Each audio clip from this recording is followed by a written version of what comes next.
Hello everyone, it is Leon here and I am with Joel. Hi. Who has been playing Assassin's Creed 4 on PS4. Yeah, several hours off. And we were just, I was just talking to Joel as I was putting this video together about how freaking amazing it looks, like in terms of frame rate and fidelity and the sharpness of it. I was expecting it to look good. I was quite blown away. You said it didn't look quite as good. It does. The frame rate is perhaps not quite as solid as it is in this video, but I've been saying since E3 that it's the best looking next gen game that I've seen, bar possibly The Witcher, but that's not out for like another year or so. So in terms of like the early launch window stuff, I've been saying for ages it's the best looking game out there, and it absolutely is. Yeah, I mean, it's just incredible. It looks astonishing. I mean, this is obviously just an engine cutscene. We're about to see some gameplay in a moment, but yeah, just the game itself looks nigh on the same. Yeah. You know, it's the faces and things, and the animation, and the world is just remarkable. Like, it's such a nice place to be. Yeah.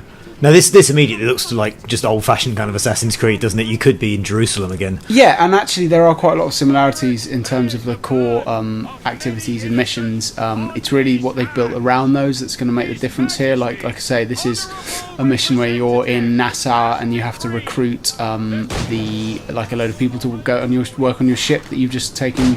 Was that a bullet shield just then? Yeah. Does that work this time? Yeah, it works better than it did in 3, yeah. That looked painful. Yeah, so basically you're going around Nassau and you're helping people who've been taken captive by the military and kind of freeing them. There's a guy who's been being hung, there's some people who are like just being captive gunpoint, and then there's people who are in like open combat. So you basically go around and you free them, and then as you'll see here, they sort of do a little bro hug, and then and then they just get sent back to your ship. And then you have a crew in order to like take on other ships and that kind of thing. So it's structurally it's quite similar to other Assassin's games. The line that I've been peddling for the last couple of weeks is that if you've never played an Assassin's game before, this will absolutely blow your mind. Yeah. If you've played all of them and are very familiar with them, you'll be less wowed, but it'll still do pretty much what you wanted the last game to do. I'm still wowed. I mean, the animation during that I don't fight just scene. mean graphically, I mean in terms of like the gameplay and everything else. I think if you'd never played one of these before and you're suddenly put there with like all the killing and the fight mechanics and the exploration and the climbing, you wouldn't know what to do with yourself. Yeah, well, already, that hanging, saving the guy from the hanging mission, that feels like a level of variety that it didn't have in 3. Yeah, and also the things play out much faster now, which is really useful. Like, if you get in combat, you can kill everyone much quicker. If you just want to run away, you can break chases like 10 times faster, so it doesn't go on and on and on, which the other games really had a tendency to do. You know, you'd get accidentally seen when you were basically innocently running across a rooftop, and you spend the next 5 minutes darting in and out of alleys miles away from where you wanted to be just to get away, and that doesn't happen anymore. And there's wenches, all the wenches. Maybe you like the wenches, yes. Yeah, and you know, he's a bit more interesting. He's got a bit about him. He's a kind of a bit of a bastard. It's kind of a Han Solo almost kind of thing, isn't it? That's what they keep saying. Yeah. And my qualm is whether we're going to actually end up liking him throughout the game, because if we don't, it's going to be difficult spending 30-40 hours in his boots, but I'm assured that we will. And that's what made 2 though so good, wasn't it? You know, yeah, he's a sort of lovable rogue, but like a bit of a prick at the same time. So one of the key things that they have changed is stealth, i.e. there's stealth, which 3 didn't really have. The stealth in Assassins has always been kind of ropey to some extent, and it's not necessarily that the mechanics haven't worked, it's that the levels haven't been designed very intelligently, so you can't stay hidden because of things like where the cover is, where the guards are positioned, where the patrols go. It's often occasionally felt like they've designed a stealth game and then later on designed some levels, but haven't told the people it's got to be a stealth game. Whereas they seem to have done a much better job of this now. So like this mission I played through, you have to follow this guy to a plantation and then get the key and like raid his storehouse, and you can do it all without being seen, without endless replays and without too much difficulty. So that's good. Now this is interesting. So this looks like they've taken the Far Cry animal hunting and trapping kind of mechanic and crafting as well, and just sort of incorporated it wholesale into the game, which I think is a good thing because it worked beautifully in Far Cry 3. Yeah, they had some very unsatisfying hunting in Assassin's Creed 3, whereas the hunting in Far Cry 3 was actually one of the most fun things in the whole game, and part of the reason it was so enjoyable was because you had tangible rewards. Air assassinate an ocelot. Sorry. Yeah, I know, right? What a sentence. In Far Cry you had tangible rewards. You had bigger holsters, you had increased powers for certain things, guns and stuff like that. Same is true here. So, for instance, I did this. I killed a couple of ocelot and a couple of... It's exactly the same as in Far Cry. Iguanas, so more now holsters. You've got a second... I think this is the second pistol holster you get. And in a sec, he upgrades his health. And there's another system, which we'll see in a minute, for the boat, which is kind of the same. But yeah, it's basically, like you said, it's Far Cry-esque. Even the way the menus move has actually got quite a sort of Far Cry shadow to them. So here, for instance, we're upgrading the ship's hull. And they work on two different systems. So if you upgrade Kenway's personal stuff, like guns, holsters, or health, that's by hunting animals. When you upgrade the boat, that's from resources you plunder when you take down other ships. Yeah. So anytime you take another ship, you get things like wood and...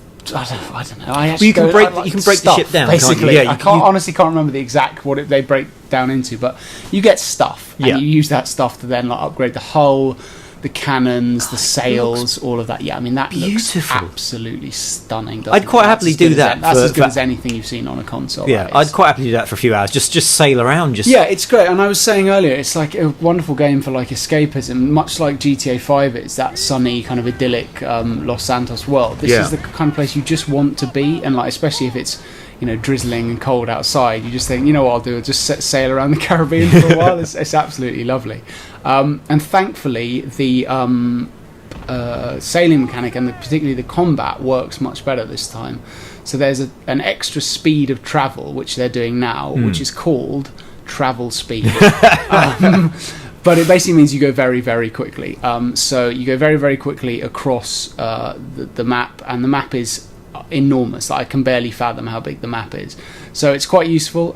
You can also, just to mention, you can fast travel not just to any island that you've previously been to, you can fast travel to any viewpoint in any island that you've previously been to. Whoa, okay. Which is really, really good. Yeah. So that was something I didn't know until the creative director told me, and I thought that was really impressive.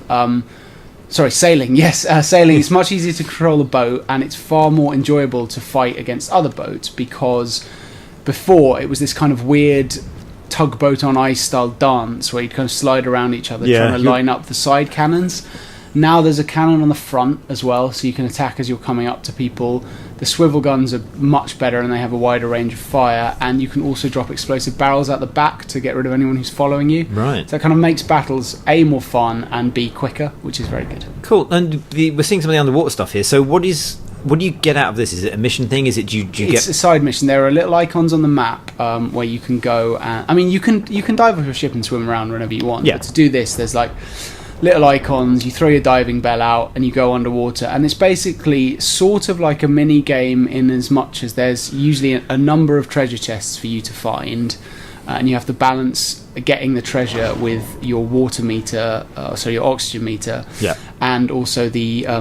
various bits of quite dangerous wildlife that's swimming around the sea. I found it really stressful because you can't really fight back against the animals, so you have to stay out of their way.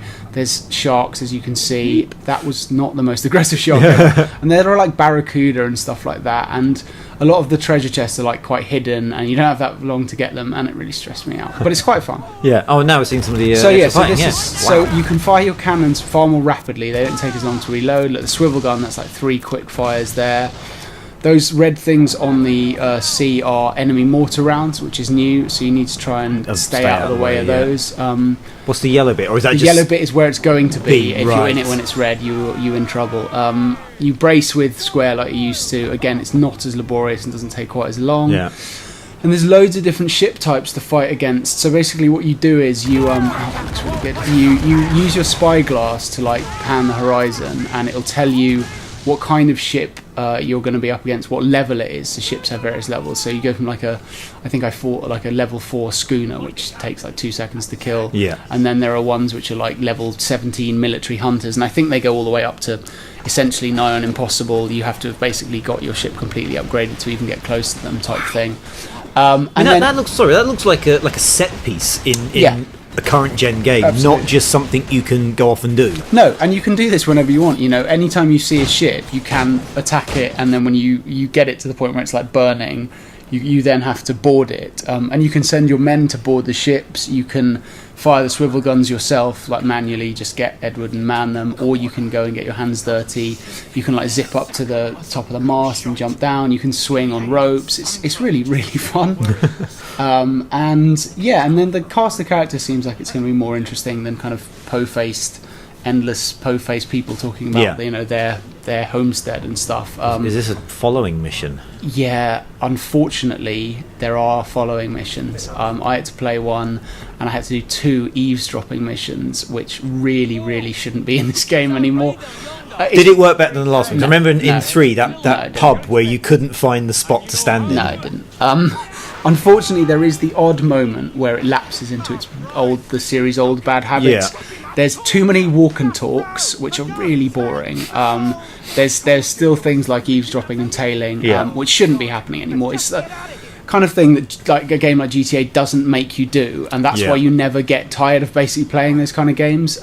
Hopefully they're less here, but they shouldn't be there anymore. And it's disappointing to see that they are, and they function in basically exactly the same way. But that said, there's so much other good stuff that it'll more than balance out. Yeah, wow. And it looks like this, so yeah, pretty impressive. Yeah.